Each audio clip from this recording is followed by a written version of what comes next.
அது பழைய காலம். அது இந்த காலத்துல ₹1 நாங்க வாங்கணும்னா இந்த இடத்துல நாங்க எங்களை உட்கார வைக்க மாட்டார் எங்களுடைய முதலமைச்சர். அதனால ஆதாரத்துடன் அவர் சொல்லணும்ன்றதை நான் கேட்டுக்கொள்கிறேன். இல்ல மாண்பு உறுப்பினர் அவர்கள், நீங்க வாயால பேசுறதெல்லாம் கரெக்ட். அதெல்லாம் நீங்க உங்களுடைய காலத்துல நாங்க தான் சொல்றோம்ல, நீங்க நிரூபிங்கன்னு சொல்றோம். நீங்க நிரூபிக்க வேண்டியதான, எதுவுமே இல்லாம நீங்க வந்து பேசணும்னா அது எப்படி?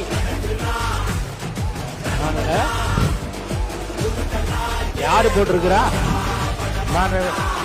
நீங்க கேட்டு எல்லாரும் நீ போடுறாங்க அப்படின்னாங்கன்னா நீங்க அதை அது ஆதாரத்துடன் நீங்க இருக்குதுன்னா நீங்க நிரூபிங்கன்னு தான் சொல்றோம். நீங்க எதுவுமே நீங்க என்னங்க நீங்க பில்லுக்குன்னு சொல்றீங்க, அதுக்கு இந்த மாதிரி பில்லுக்கு கொடுத்தாங்கன்னு சொல்லுங்க. அது ஏன்னா பழக தோஷமா இருந்திருக்கலாம்னு நான் நினைக்கிறேன். உறுப்பினர்